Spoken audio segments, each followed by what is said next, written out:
আপনি নিষিদ্ধ একটি সংগঠনকে যার খুনের রক্তের দাগ এখন আছে, আপনি তো তাকেও নিয়ে আসতে চেয়েছিলেন। হ্যাঁ, চাইছিলাম তো, কিন্তু চাইছিলাম। জনগণ যখন কথা বলেছে, আপনি কিন্তু সেখান থেকে পিছপা হয়েছে না, পিছপা হয়েছে।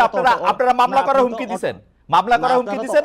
আমি অ্যাটর্নি জেনারেলের সাথে কথা কইছি, তারা কইছে যে হ্যাঁ এটা মামলা করা যাইতে পারে। হ্যাঁ, দিছেন তো। আমি একজনের সাথে কথা কইতে চাইছি, জনাব নাসিরউদ্দিন পাটোয়ারী, আমি একজনের সাথে কথা কইতে চাইছি। আপনারা আমার সাথে কথা না বইলা আপনারা স্ট্যাটাস দিয়ে দিছেন যে আমি প্রতারণা করছি। আপনি জানেন প্রতারণা শব্দের মানে জানেন? জি জি, এটা এটা এটা আমি কিন্তু এটার স্ট্যাটাসের দায়ভার নিচ্ছি না, কারণ যে স্ট্যাটাস দিয়েছে সেটাতে সে জায়গাতে বলুন। একটা সাউন্ড গ্রেনেড, একটা হুমকি, দুইটার 3 টাকা একটা ইয়াতে কিন্তু বিএনপি সরে গেছিল। আমরা আসতেছি আপনার কাছে, ব্যারিস্টার কাজল, আমরা এটা আসতেছি। আমরা এখন এই জায়গাটার মধ্যে থেকে একটু জনাব নাসিরউদ্দিন পাটোয়ারীকে একটু শুনতে চাই। জনাব নাসিরউদ্দিন পাটোয়ারী, আপনারা আওয়ামী লীগের যে বয়ান মুক্তিযুদ্ধ নিয়ে, চেতনা নিয়ে বা অন্য কোনো কিছু নিয়ে, সেইটাই আপনারা প্রতিষ্ঠিত করতে চাইতেছেন কিনা যে আসলেই মানে ওগুলি আওয়ামী লীগের সম্পত্তি?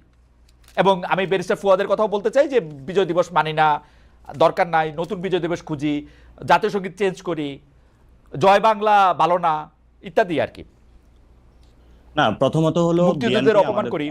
যে যে প্রথমত হলো বিএনপি আমাদের প্রতিপক্ষ নয়, কিন্তু বিএনপির কোনো নীতি যদি ওল্ড সিস্টেমের সাথে যায়, আমরা সেই সিস্টেমটার বিরোধী। এটা বিএনপিকে সুস্পষ্টভাবে এটা বুঝতে হবে।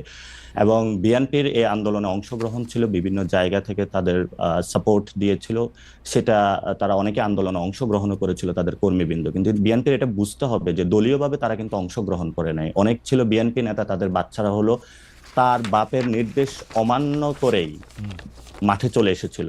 তো ফলত তাদের পালসটা হলো বিএনপিকে বুঝতে হবে, তরুণ প্রজন্মের যেটা পালস, এটা হলো বিএনপির যারা নেতৃবৃন্দ আছেন তারা ভেবে দেখবেন। আর সেকেন্ড যেটা বলেছিলেন যে আমরা বরাবরই বলে থাকি আমাদের যাত্রাটা শুধু 24 থেকে না, আমাদের যাত্রাটা হলো 40 থেকে। সেখানে আমরা ইতিহাসের বাঁকটা টেনে থাকি যে আমরা যে একটা ন্যাশন স্টেট চেয়েছিলাম, বাংলাদেশের মানুষ শান্তিতে থাকবে, সেটা 40ও কিন্তু ব্রাহ্মণবাদীদের কারণে হলো আমাদের সেই অখণ্ড বাংলাটা আমরা পাইনি।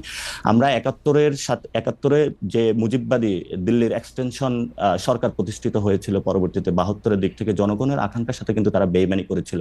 আমরা কিন্তু 71-এ সে লড়াইয়ের আকাঙ্ক্ষাকে ধারণ করে সাম্য, মানবিক এবং ন্যায় মর্যাদার যে একটি রাষ্ট্র চেয়েছিল, সেটা কিন্তু পরবর্তীতে হয়নি।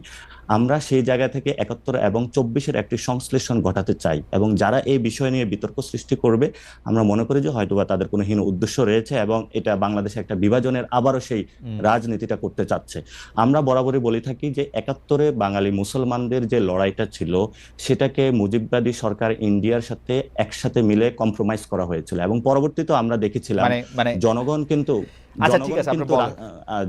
জনগণও কিন্তু রাস্তায় নেমে এসেছিল। এবং জিয়াউর রহমানকে যখন সেনা এবং জনতার একটি মিলন হয়েছিল, সেখানেও জনগণের একটি আকাঙ্ক্ষা ছিল, সেটাও কিন্তু আমরা ফুল পাইনি। আপনার পরবর্তীতে যখন 90-ও একটি আকাঙ্ক্ষার একটি জন্ম দিয়েছিল, সেটাও আমরা পাইনি। তো ফলত আমরা এই 24-এ এসে বলে থাকি যে তরুণদের যে দৃষ্টিভঙ্গিকে এসেছে নতুন করে বাংলাদেশ সাজানোর, সেটা ওল্ড সিস্টেম বা যারা হলো এস্টাবলিশমেন্ট যে সিস্টেমটা রয়েছে, যারা ফেসিবাদী বা ফেসিস্ট একটা সিস্টেমের মধ্যে চলতে চায়, আমরা সেই জায়গাটাতে অপোজ করি। এই জন্য হলো আমি তো ফেসি সিস্টেম দেখি যে আপনারা কাউরে কোনো কিছু কইতে দেন না।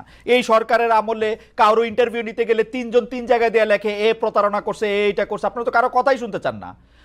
আমি মতিউর রহমান চৌধুরীকে আবার উদ্ধৃত করতে চাই, তিনি বলতেছেন এই বাংলাদেশের এই সরকারের এগেইনস্টে কোনো রিপোর্ট কোথাও ছাপা হয় না। তো ওনারা কি সব ফেরেশতা? না, মতিউর রহমান কিন্তু একটা বিতর্ক সৃষ্টি করেছিলেন, কিন্তু আমরা বরাবরই হলো যে কোনো সংবাদ মতিউর রহমানের বিতর্ক বাদ দেন, মতিউর রহমানের এই কথা নিয়ে কথা বলেন। আমরা বরাবরই যে কোনো সংবাদ মাধ্যমের স্বাধীনতা, আমরা সংবাদ মাধ্যমের স্বাধীনতার জন্য আপনি সর্বপ্রথম হলো আমাদেরকে পাবেন, যদি বুলেটটা পড়ায় সেটা আমাদের মধ্যেই পাবেন, কারণ আমরা সংবাদপত্রের স্বাধীনতায় বিশ্বাস করি। এবং এই সরকারের সময় সর্বোচ্চ লেভেলের হলো বাংলাদেশের সংবাদপত্র এবং মিডিয়া যারা আছে সর্বোচ্চ স্বাধীনতা ভোগ করছে। আপনি মিডিয়া পাড়ায় খোঁজ নেন, বিভিন্ন জায়গায় খোঁজ নেই বলতেছি।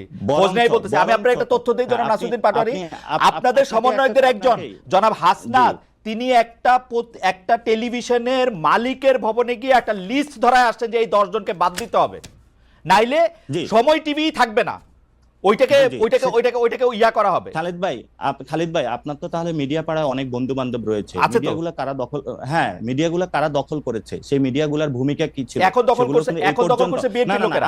এখন বিএনপি লোকেরা আর সমন্বয়ক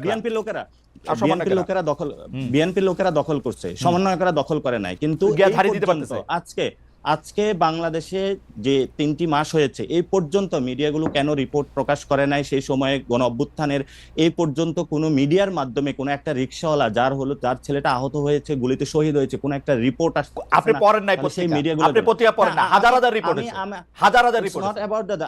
আপনি পত্রিকা, আমরা বাংলাদেশের সবগুলা পত্রিকা পেয়ে থাকি, এবং আপনি দেখেন নাই কোন পত্রিকাতে জুলাই আগস্টে কারা নিহত হয়েছে সেগুলো নিয়ে রিপোর্ট করে নাই?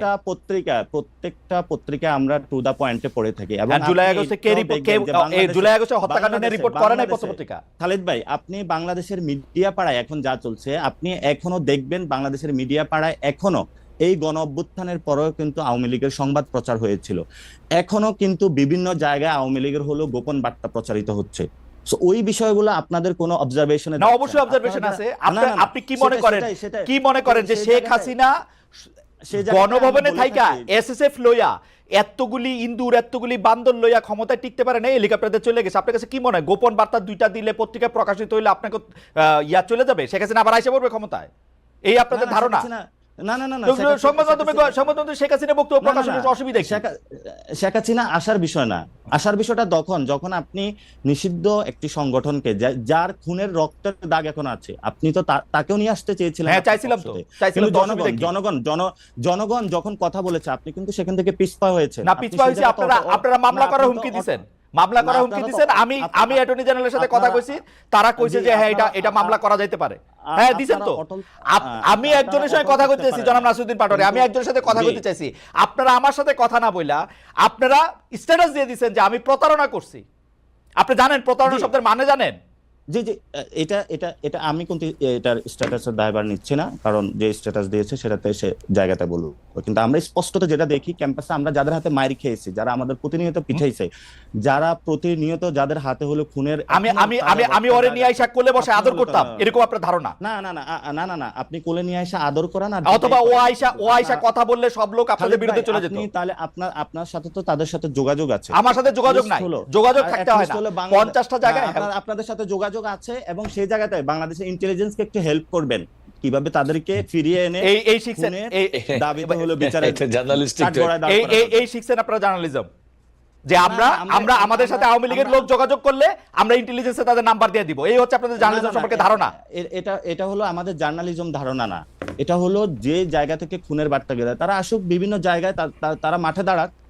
শোনেন, এই যে সাদ্দাম, আমি আজকে টেলিভিশনে বলি, এই সাদ্দাম দিয়া আমি হচ্ছে ওয়ার্স্ট সাফারার। ওকে আমি একটা প্রশ্ন করার পরে ও হচ্ছে 60,000 ফেসবুক ভুয়া পেজ খুলে আমার বিরুদ্ধে লিখছে। আমি মনে করছি ও আসবে না, ওইটা তার জন্য পিকনিক হইতো না। এটা আপনিও তার ভিকটিম ছিলেন। হ্যাঁ, তাহলে সেজন্যই তো আমি তার প্রশ্ন করতে চাই। আপনারা কি দেখেছেন যে এই টিমের একটি স্ট্যাটাসে এবং তাদের একটা লাইভ টক শোতে সবাইকে হত্যার হুমকি দিয়েছে? এটা কি আপনি দেখেছিলেন? আমি আমি আমি আমি আমি আমি আমি এগুলি দেখি না, আই এম সরি। আপনি আসলে আমরা প্রশ্নের মধ্যে আসেন, প্রশ্নের মধ্যে আসেন, কারণ এই যে আপনি যে এটার কথা বললেন, এটা নিয়ে আমার কোনো ইন্টারেস্ট নাই, কোনো ইন্টারেস্ট নাই। এখন আপনার ইন্টারেস্ট থাকবে না, কারণ আপনি ব্যক্তিগত বিষয় নিয়ে আসছেন, তো যে আপনি কোথায় কাউকে নিয়ে আসতে পারেন নাই, কোথায় কি। আমি আসি নাই কিন্তু ব্যক্তিগত বিষয় না, জনাব নাসিরউদ্দিন পাটোয়ারি, এই প্রসঙ্গটা আপনি তুলছেন, এই প্রসঙ্গটা আপনি তুলছেন, এই জন্য আমরা কোনো মানে ব্যক্তিগত বিষয় যাচ্ছি না। এই প্রসঙ্গটা আপনি তুলছেন পাটোয়ারি, আপনি তুলছেন, আমি তুলি নাই কিন্তু। আপনি ওইটা বলেন, আপনি ওইটা বলেন।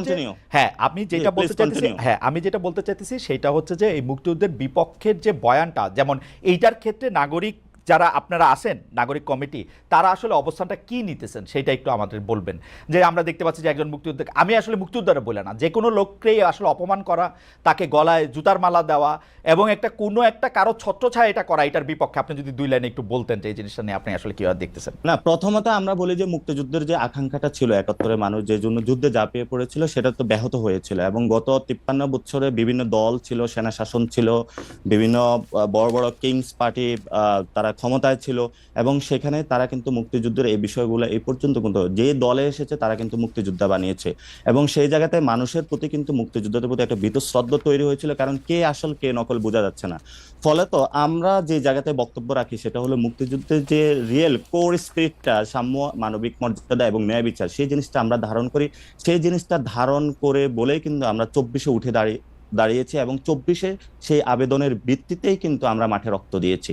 এবং আমরা এই ক্ষেত্রে কোনো মুক্তিযোদ্ধার সাথে কোনো বেমানান কোনো কিছু করা হবে অথবা তাদেরকে হত্যা বা গুম করা অথবা তাদেরকে অ্যাসাল্ট করা হবে, আমরা কখনো এগুলো কোনো সমর্থন করি না। ইভেন আমরা কোনো ব্যক্তিকে আইনের শাসন নিজের হাতে তুলে দেওয়াকে অপছন্দ করি এবং এটার আমরা তীব্র বিরোধিতা করি। কারণ কোনো ব্যক্তিকে হলো বাসায় থেকে উঠে নিয়ে কান ধরে উঠ বসা করা অথবা তাকে এজাল্ট করা, আমরা কখনোই এই বিষয়গুলো সমর্থন করি না। আমরা মনে করি দেশে একটি সুন্দর বিচার প্রক্রিয়ার মধ্যে যদি কেউ কোনো অপরাধ করে থাকে সেটার বিচার হবে, আর যদি সে অপরাধ না করে থাকে, যদি কেউ তাকে সেই এলিগেশন এনে থাকে, তাহলে তার বিচার করা হবে। আমরা সেই সুন্দর বিচার প্রক্রিয়া বিশ্বাস করি। ওকে, জনাব নাসিরুদ্দিন পাটোয়ারি, আপনাকে ধন্যবাদ। আপনারা জানেন যে চ্যানেল 24 আমাদের অনুষ্ঠানটি সরাসরি সম্প্রচার করছিল। চ্যানেল 24 তাদের টপ অফ দ্য নাউজের জন্য মানে 54 বা 55 পরে, অর্থাৎ আর 2-3 মিনিট পরে তারা চলে যাবেন। আমি এটাই এখনই বলে রাখলাম, কারণ আমার প্রশ্নটি করে রাখতে হচ্ছে ব্যারিস্টার রুহুল কুদ্দুস কাজলকে, যে জনাব রুহুল কুদ্দুস কাজল আওয়ামী লীগ সরকারের সময় তারেক রহমান বাংলাদেশে আসেননি, রাজনৈতিক বাস্তবতা ছিল, কিন্তু 5 আগস্টের পরও তিনি ফেরেননি। এখন স্পর্শকাতর মামলা থেকে, আপনাদের ভাষায় সব মিথ্যা মামলা থেকেই খালাস পেয়েছেন তারেক রহমান, তারপরেও তিনি দেশে ফিরছেন না, ভার্চুয়াল জনসভায় যোগ দিচ্ছেন, বিএনপির নেতৃত্বে সরকার গঠন হবে এটা নিশ্চিত করার পরেই তিনি